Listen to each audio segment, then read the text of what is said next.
Hello दोस्तों, आप सभी को KVB स्टडी ग्रुप में स्वागत करता हूं। आपको आज हम बताएंगे संहिताकरण या अंतर्राष्ट्रीय कानून में संहिताकरण। सिलेबस में है अंतर्राष्ट्रीय कानून में संहिताकरण। क्वेश्चन आ सकता है संहिताकरण से क्या समझते हैं। ठीक है, चलिए।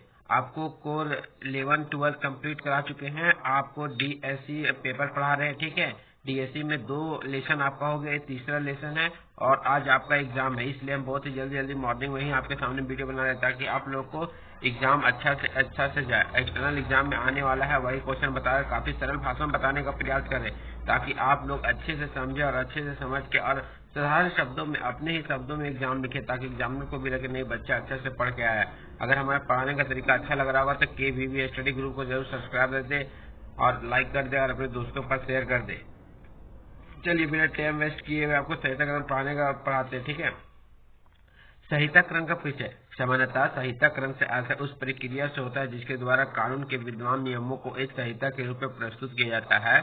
सामान्यतः अगर हम संहिताकरण के बात करें तो संहिताकरण उस प्रक्रिया से होता है जिसके द्वारा जो कानून के विद्यमान नियम होते हैं, ठीक है, उसको एक संहिता के रूप में प्रस्तुत किया जाता है। यानी एक रूप में उसको प्रस्तुत करना ही संहिताकरण कहलाता है। इसका अभिप्राय यह होता है कि विद्यमान कानूनों के नियमों को क्रम से व्यवस्थित किया जाए।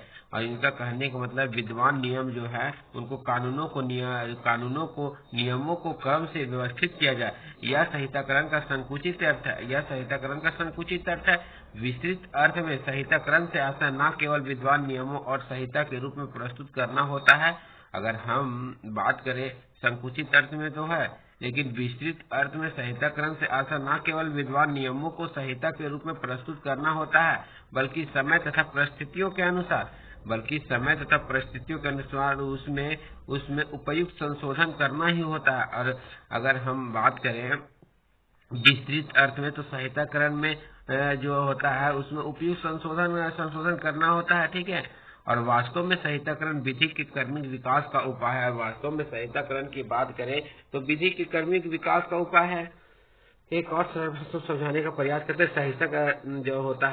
संहिताकरण का मतलब यह होता है कि कानून या नियम को एक जगह पर व्यवस्थित या सूचीबद्ध किया जाए। जो संहिताकरण का मतलब यह होता है प्यारे दोस्तों, कानून या नियम को एक जगह पर व्यवस्थित किया जाए या सूचीबद्ध किया जाए। संविधान निर्माण की प्रक्रिया को संहिताकरण कहा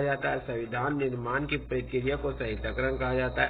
अंतर्राष्ट्रीय कानून को सभी राष्ट्र अपना अपना समर्थन देते हैं और अंतर्राष्ट्रीय कानून को सभी राष्ट्र अपना अपना समर्थन देते हैं, उसे ही संहिताकरण कहा जाता है। और समय समय से सूचीबद्ध से परिवर्तित करना ही संहिताकरण है।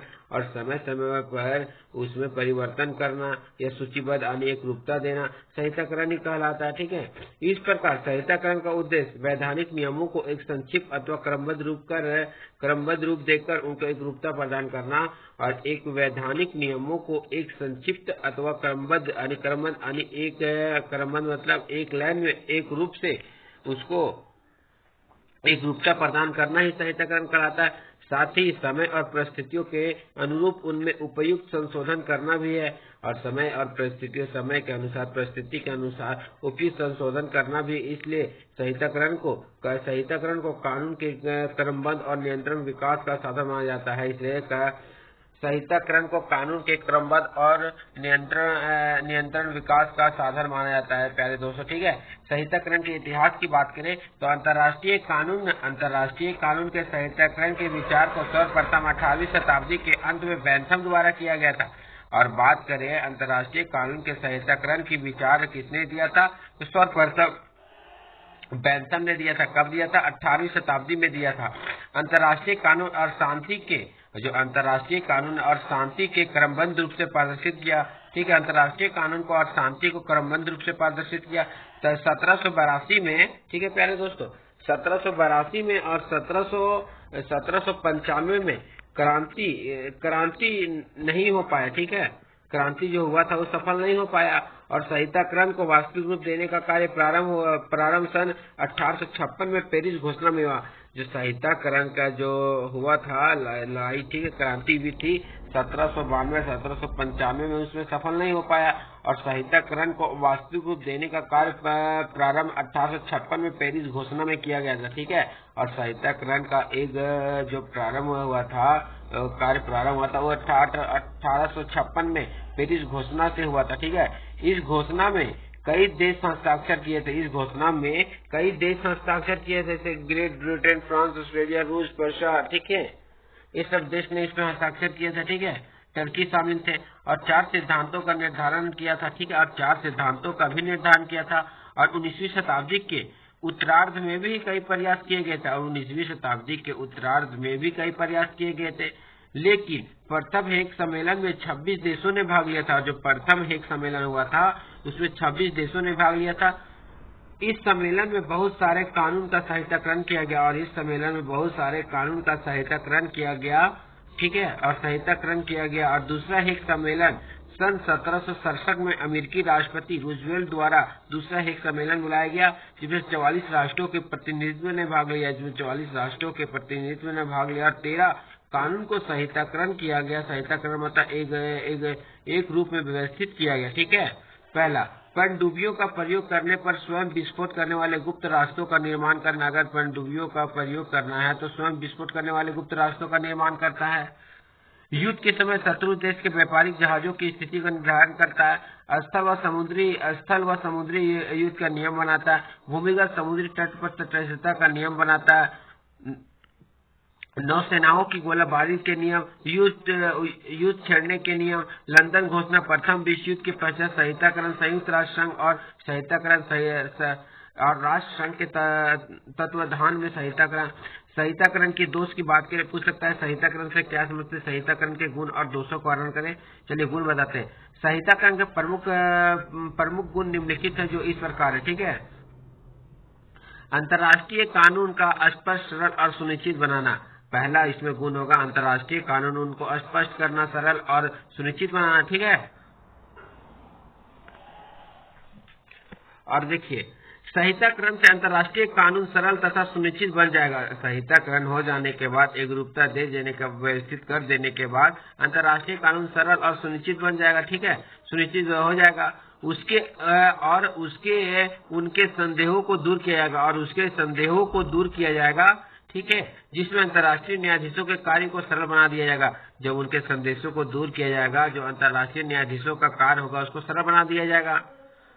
दूसरा पॉइंट, अंतर्राष्ट्रीय कानून का विज्ञान बनाना। ठीक है, अंतर्राष्ट्रीय कानून विज्ञान, ठीक है, विज्ञान बनाना। ठीक है, अंतर्राष्ट्रीय कानून के साहित्यकरण होने से कानून विज्ञान के सभी गुण जैसे स्पष्टता, एकरूपता तथा निश्चितता आ जाते हैं या एक सामाजिक विज्ञान का रूप धारण कर लेता है। अंतर्राष्ट्रीय कानून में एकरूपता स्थापित करना। ठीक है, साहित्यकरण विभिन्न देशों में प्रचलित नियमों को विधिवत तथा विरोधी को दूर करके एकरूपता स्थापित करने में सफल हो पाया और ठीक है, यह सिद्ध हो पाया।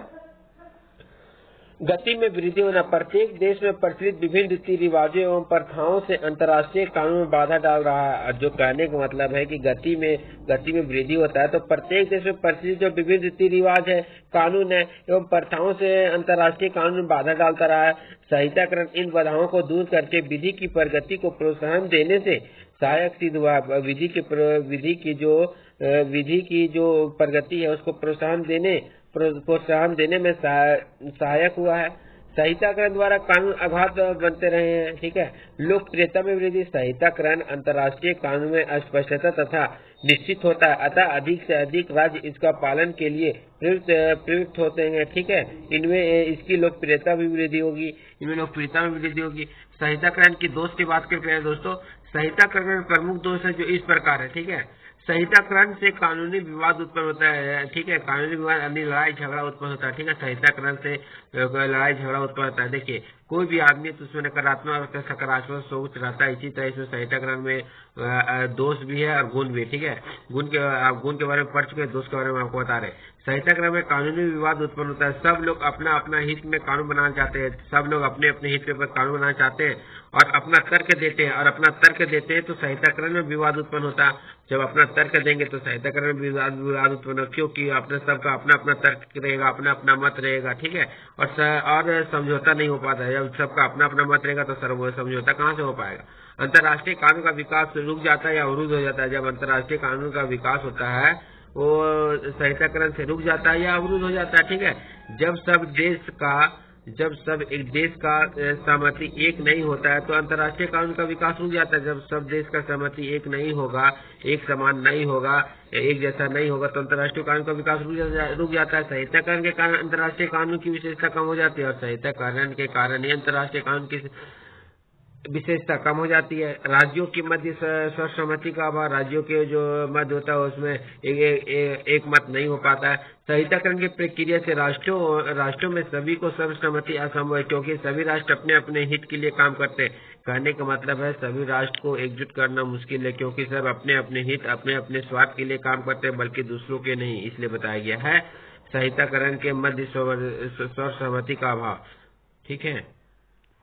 राज्यों की मनोवृत्ति के प्रतिकूल, कानूनों को संहिताबद्ध करना अनेक राज्यों को मनोवृत्ति के अनुकूल नहीं है। यह अद्यापि संधियों में विश्वास करते हैं, ठीक है, परंतु उनको संहिताबद्ध करना नहीं चाहते हैं, क्योंकि पता नहीं आने वाले समय में क्या परिस्थिति रहेगा। इसलिए राज्य साहित्यकरण के बंधन में बांधना नहीं चाहता। साहित्यकरण की कठिनाई आ सकती है, इसे विवेचना करें, ठीक है। अगर उससे बोल देगा कि साहित्यकरण के कठिनाइयों का वर्णन करें या विवेचना करें, ठीक है, तो उसको भी हम थोड़ा सा बताते हैं, ठीक है। काफी सरल भाषा में बता रहे हैं। अगर हमें पढ़ाने का तरीका अच्छा लग रहा है तो KBB स्टडी ग्रुप को जरूर सब्सक्राइब कर दें, ठीक है।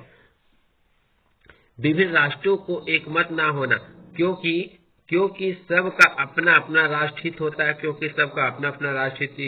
राष्ट्रहित होता है और राष्ट्र का एक मत नहीं होता, क्योंकि सब राष्ट्र का सोच अलग अलग होता है। सब राष्ट्र अपने हित में कानून बनाना चाहते हैं। अगर अपने हित में इसलिए बनाना चाहते हैं, अपने हित में बनाएंगे तो अपना काम अच्छे से कर पाएंगे। और जिस पर सभी राष्ट्र का सहमति नहीं होता, इसलिए तो विभिन्न राष्ट्रों में एकमत नहीं हो पाता है। अंतर्राष्ट्रीय स्तर पर कानून के विषय में काफी विवाद भरा है। अंतर्राष्ट्रीय कानून के गर्भ में इतने विवाद एवं जटिल प्रश्न है कि सभी राष्ट्र के कानून काफी होता है। अंतर्राष्ट्रीय कानून के गर्भ में इतने विवाद और इतनी जटिल भरा प्रश्न की सभी राष्ट्र के कानून का काफी होता है, क्योंकि कानून दूसरे राष्ट्र को पसंद नहीं आता, उसके राष्ट्र के उसको पसंद नहीं आएगा, उसके राष्ट्र के कानून को उसको पसंद नहीं आएगा। देखिए, हर किसी का राष्ट्र के कानून को पसंद इसलिए नहीं करता है कि वो अपने मर्जी से कानून बनाता है, उनके विरुद्ध रहता है, वो चाहता है इस तरह हो लेकिन उस तरह नहीं रहता है, इसलिए उसको पसंद नहीं आता, ठीक है। और कानून शास्त्र को इन परिस्थितियों के अनुमान में बाधाओं का सम्मान करना पड़ता है। अनुमान जो परिस्थितियों के अनुसार उस अनुमान में बाधाओं का सम्मान करना पड़ता है। साहित्यकरण किसके द्वारा होगा? साहित्यकरण क्या कानूनविदों के द्वारा होगा, ठीक है, होगा, अथवा राज्य के प्रतिनिधियों के द्वारा। यदि साहित्यकरण कानून विवादों, ठीक है, जो साहित्यकरण है वो विवादों द्वारा किया जाए तो उसे साहित्यकरण मानना अथवा न मानना संप्रभु राज्यों की इच्छा पर निर्भर करता है। अगर साहित्यकरण विवादों के द्वारा किया जाए तो साहित्यकरण को मानना या न मानना उनके संप्रभु राज्यों की इच्छा पर निर्भर करेगा।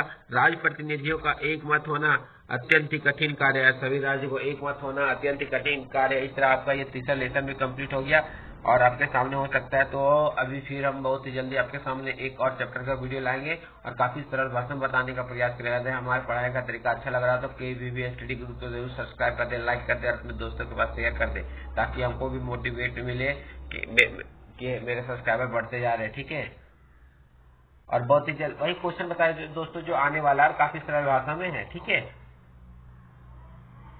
आपके सामने बहुत ही जल्द आप चौथा चैप्टर लाने का प्रयास करेंगे। इसके बाद आपको DSA 2 पढ़ाएंगे, ठीक है। DSA 2 में आपका आज क्या बोलते हैं एग्जाम है, आपके आज 13 तारीख है ना। आज पॉलिटिकल साइंस वाले लोग का एग्जाम है, टेंशन मत लिए, आपके सामने पूरा कर दे रहे हैं ताकि आप लोग कोई दिक्कत नहीं हो। और शो की भी देखिए, कहीं का कुछ काम भी करे उसके बाद भी देखिए तो आपको समझ में आ जाएगा साहित्यकरण क्या है, ठीक है।